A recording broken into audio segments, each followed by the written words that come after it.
Well, welcome back to AP World History Modern. Today we're going to look at Unit 7.5, Unresolved Tensions After the World War.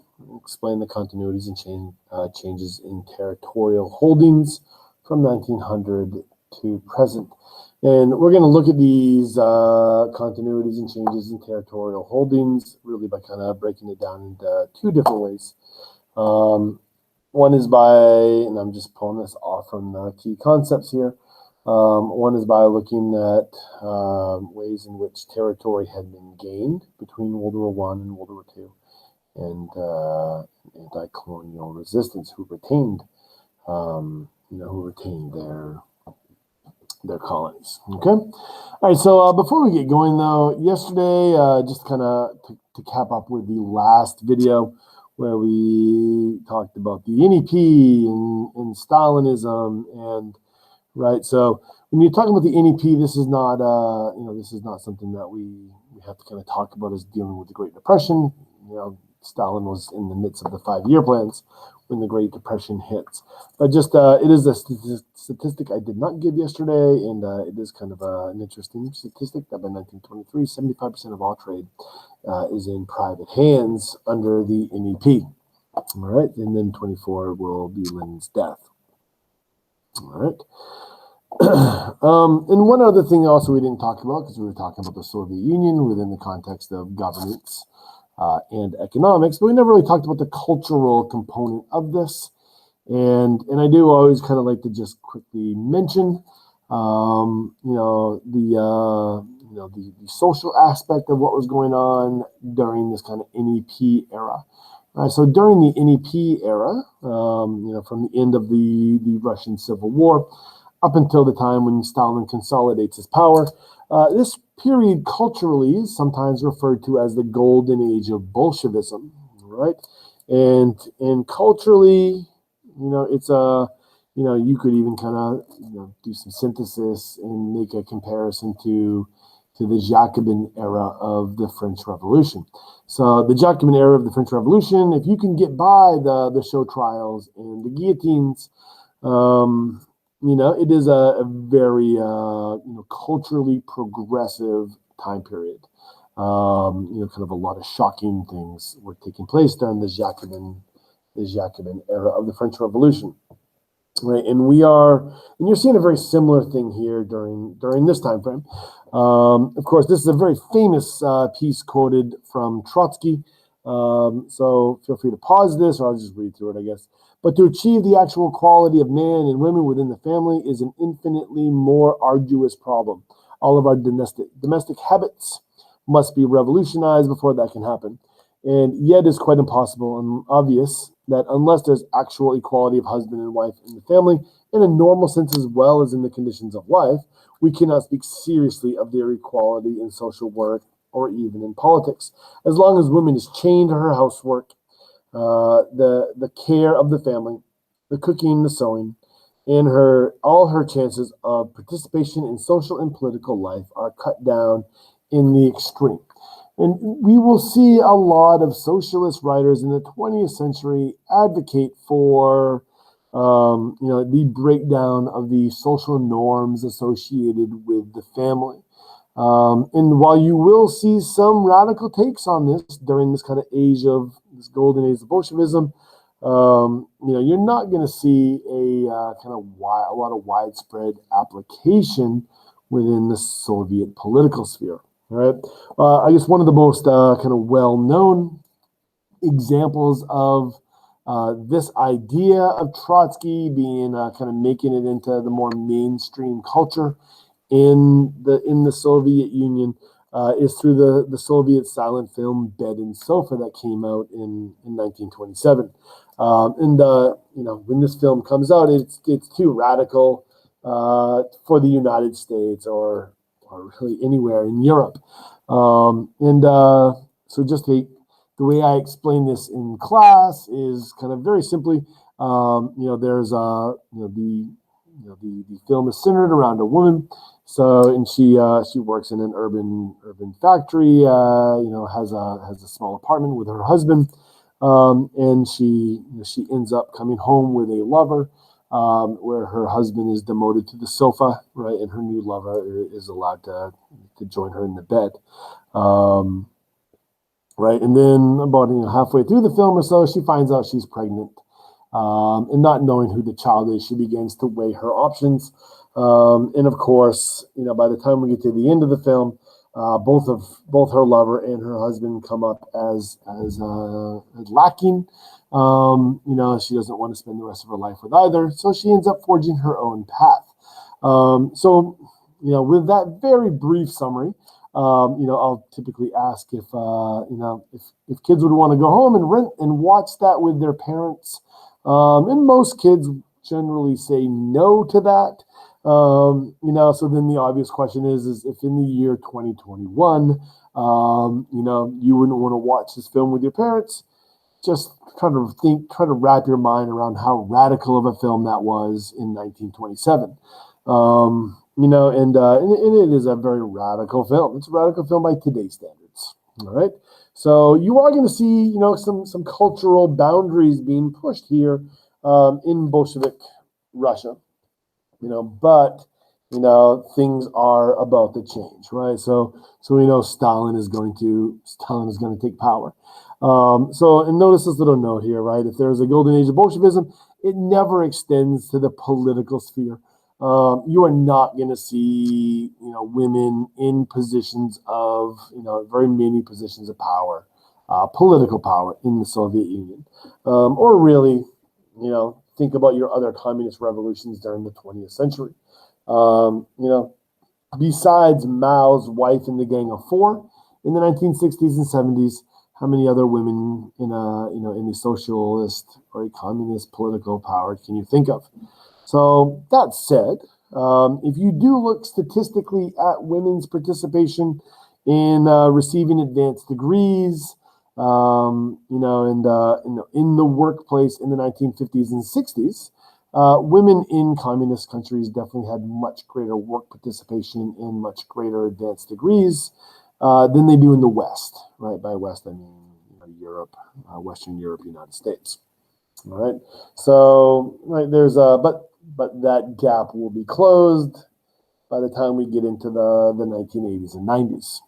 Okay. All right. So, but anyway, like I said, things are changing. And the golden age of Bolshevism will give way to the years of Stalin, in which these radical notions of gender equality are going to be cast aside. That all being said, you are going to see some application of Trotsky's ideas in China during the 1950s.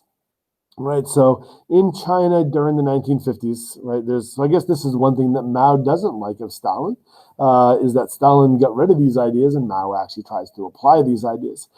In China in the 1950s, you are going to see a banning of household utensils in the household. By the mid 1950s, this becomes very widespread. So what does that mean? Where do you eat if you're not allowed to cook in your house? What do you call a place where you eat? Right, that's run by the government. It's a mess hall or a cafeteria, but a mess is generally, kind of using that old Spartan word, right? And from the Chinese perspective, there's a couple of benefits of this. One is, if you eat with a family in the household or you meet with other families in your own household, or dare I say, the privacy of your household, you can talk about things that a government might not want you talking about. So from a surveillance perspective, eating in the common cafeteria or a mess is a beneficial thing. Right. So, and of course, the other thing that this does is it frees up a large percentage of your workforce. So if 50% of your population is cooking and cleaning in the house, and then you ban that activity, maybe you can reduce that down to 5 to 10% of your population will have to cook, right? And which then frees up a very large percentage of your population to work in the fields or their factories. All right, so you will see some application of this in real life.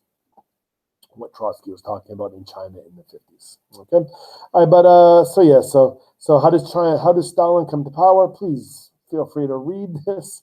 So he definitely, works his way to power.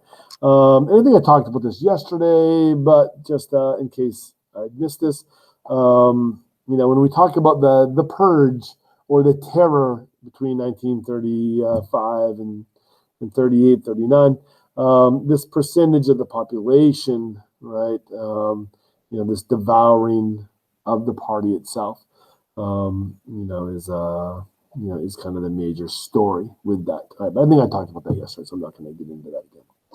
All right, so we talk about Stalin. Stalin is the original cancel culture, right? So down the memory hole you go when you are purged. All right. So anyway, today we're kind of getting into Versailles, and I don't want to talk a lot about Versailles because Stray does a pretty decent job at going through Versailles. So just make sure you understand that the former German colonies and Ottoman colonies become mandates, divided up amongst the Allies. Article 231 is that German reparation article, blaming World War I on the Germans and forcing the Germans to pay back. Also taking away some of the territory, right, from Germany as well. That's not 231, but in the Versailles, right? So this is gonna, we'll talk about this in coming days. This is gonna create that economic instability, which will then give rise to more extremists, right? League of Nations, right? We'll talk about that in a second as well. So the League of Nations is formed. The U.S. never signs on to this treaty. Japan will eventually quit as well, which we'll talk about today, the League of Nations. All right. So one of the things we're supposed to be kind of looking at today in our learning objective is looking at the continuities and changes of territorial holdings, especially in the aftermath between World War I and World War II. All right. So the question is how does Japan gain its territorial possessions? How do they get so much of their territorial possessions? And this is a combination of a few factors.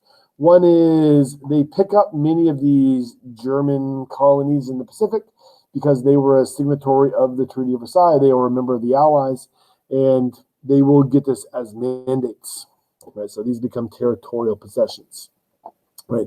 Korea is picked up officially annexed in 1910. The Pacific Islands, right, they'll get picked up as, spoils of war. And then in 1931, we are going to see a manufactured event, which will result in a justification to invade northern China. Right, so Manchuria, right, which will eventually become its own state. Okay. And so the Japanese will control this or rule this state. And of course, you can see from this image, why do they take over Manchuria? Right, it is very rich in natural resources, petroleum mostly, coal, iron. Right, so if you are building your military, these are resources that you're going to want to have access to. All right, so very resource rich. Thus, they created justification. So that's in Manchuria from 1931 to 32. And then, of course, you could make an argument that World War II begins in 1931 with the Japanese invasion of Manchuria. But we do have that 5-year break, I guess. But in Asia, World War II definitely begins in 1937 with the Japanese invasion of China. All right, so this is going after China under the rule of Chiang Kai-shek at this point. So, and we'll come back and we'll talk about this in more depth, right? We'll talk about things like the incidents that happened in Nanjing, right, following the Japanese invasion. All right, so let's talk about some anti-imperialist resistance, and really just want to talk about one little case study today. So, looking at this image, right, where is this image? Right, where is this image? If you already know that it's going to be anti-imperialist, so hopefully you're able to at least identify which European country that this is. And generally, students in class are very quick to identify this as a Christian church. When they ask what kind of Christianity, they're pretty quick to identify this as a Roman Catholic church.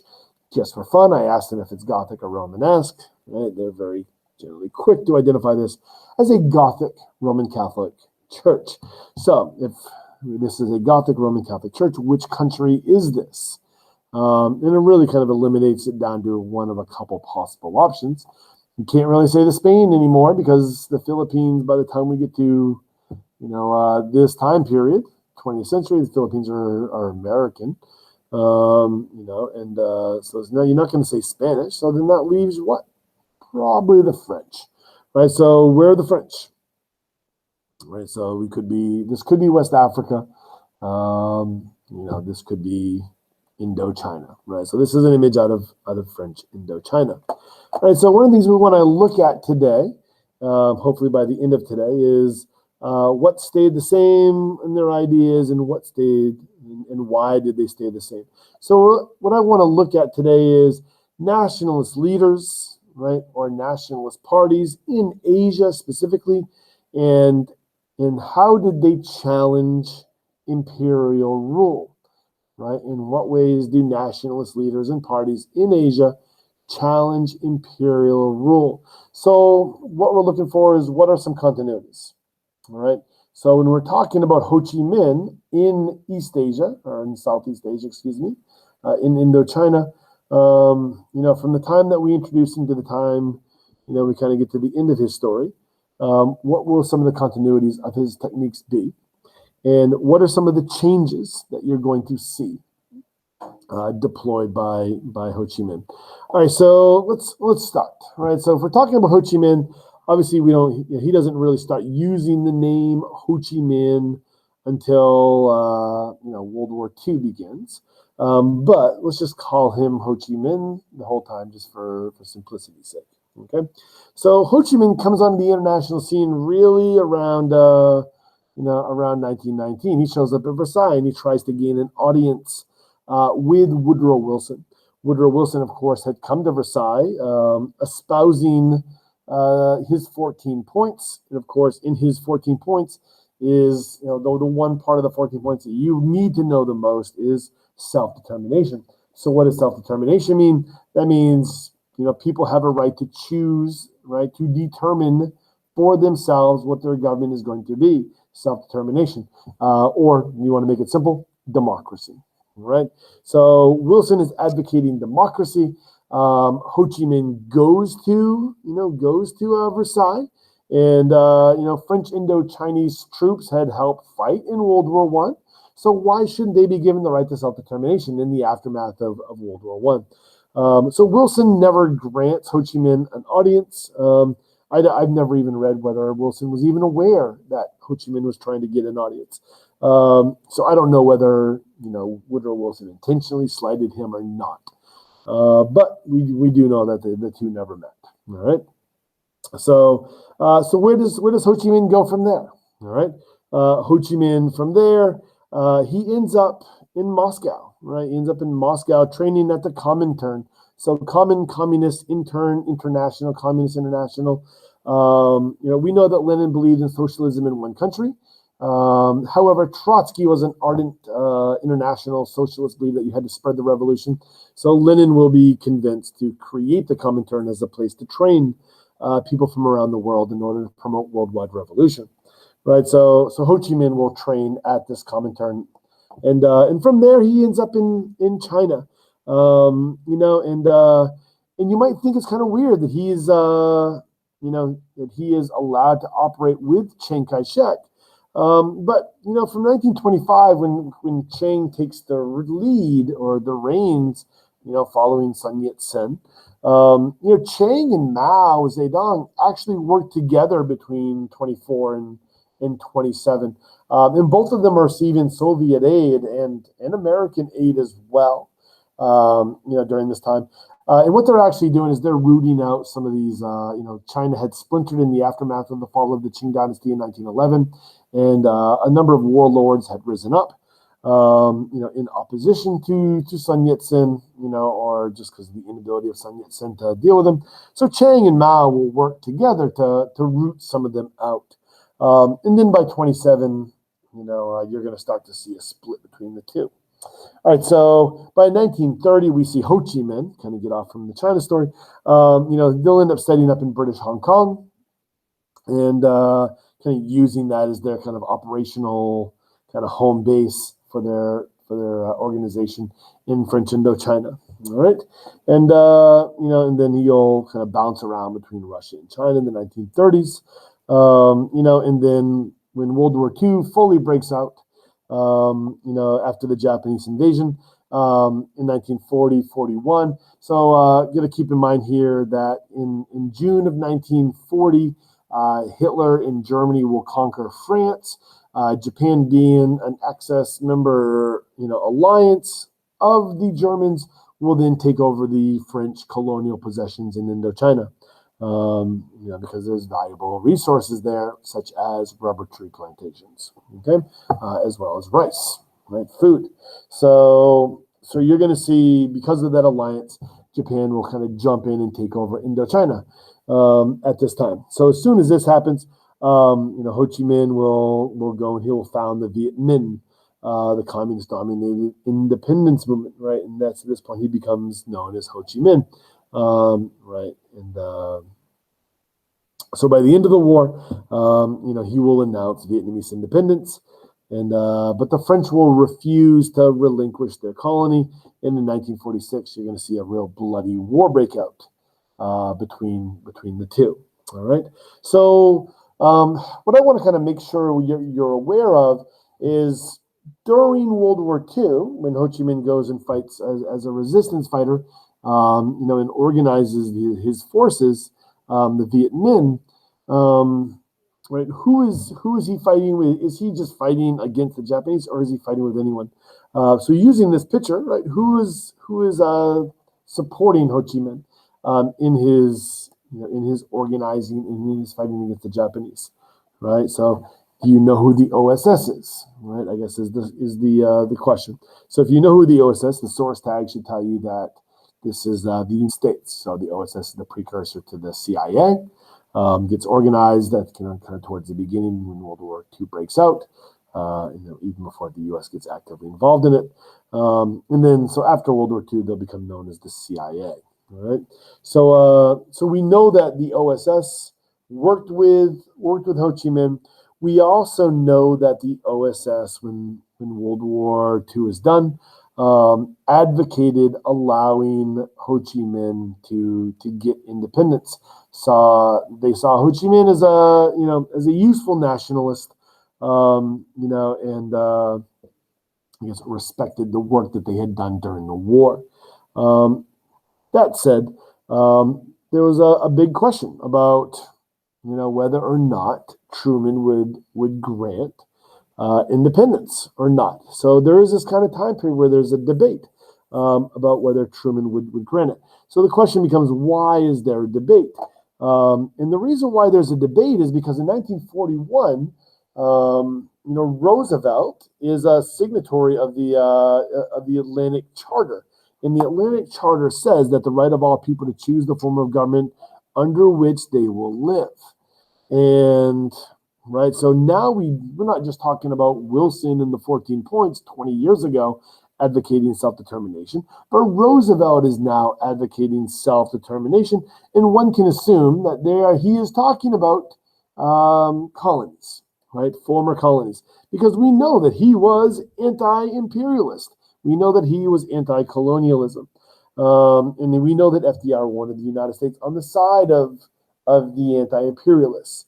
Right, right, we know where Roosevelt stood with this, so we can make certain assumptions, at least, of what could have happened. Now, would he have actually? Who knows, right? You can only do so much with historical what ifs. But there was a big debate about whether Truman supported these ideas and Truman would go along with these ideas. So while there is this kind of debate over this, we have two different sides, internally in the U.S. One is the OSS, who is supporting Ho Chi Minh, and of course you see Ho Chi Minh here trying to kind of push Vietnam over the finish line for recognition by the United States. But you also have the State Department at the time, which is advocating allowing the French to come back in. The State Department views Ho Chi Minh as too communist. And the State Department is pushing Truman to not recognize. Now, Truman will side with the State Department in this debate, and the French will be forced to the French will come back in and they will retake their colony, and then we're going to see a bloody civil war, a revolution, a nationalist revolution break out here, in which Ho Chi Minh, right, very very ardently fights for independence.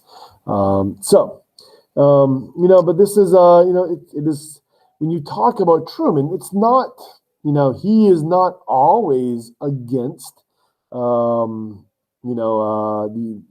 anti-colonialists. There will come a time when Truman does weigh in on the side of anti-colonialism, where he does not take the side of the kind of European imperialist. Probably most famously is in Indonesia, right? So he does not side with the Dutch. And in that situation there, I mean, you really do see the power of Truman in the United States. When the United States does not support the Dutch in reasserting their colonial authority in Indonesia, they really have no choice but to relinquish it. So, and you will see this kind of play out a couple of other times. I guess Egypt is another good example in the 50s, but we'll talk about that later. All right, so anyway, right, so we know that the French, with American support, do retake Vietnam. We know that there's a very bloody war. If there's any one event you probably should know from this is the very bloody loss by the French, or the massive Vietnamese victory at Dien Bien Phu. Following Dien Bien Phu, the writings on the wall, the French will sue for peace, and peace talks will commence in Geneva. And it's at these peace talks that we're going to get North Vietnam and South Vietnam, right? We do know that Ho's primary goal following the reunification, or following this peace treaty, is reunification. He has no long-term plans to abide by this, right? So he becomes the president of North Vietnam, and tries to bring democracy to all of Vietnam. There you go. So he promotes Vietnamese national interests, right, within the socialist bloc. There is a contextual thing going on at this time, sometimes referred to as the Sino-Soviet split. But we'll talk about that later as well, right? So by the early 60s, North Vietnamese backed guerrillas, the Viet Cong, were attacking the South Vietnamese government.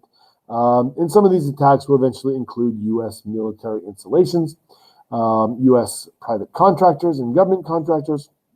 And this is going to lead to escalation by the United States. That escalation becomes much more intense following 1964, or the incidences of 1964. Right, so fear and the spread of communism, right? This is the so-called domino theory. The United States is going to provide increasing level of supports, right, to South Vietnam, right? So, but Ho Chi Minh himself does not ever make it to the independence of all of Vietnam. He will die, in 1969, right? So, but he is the founder of the Communist Party.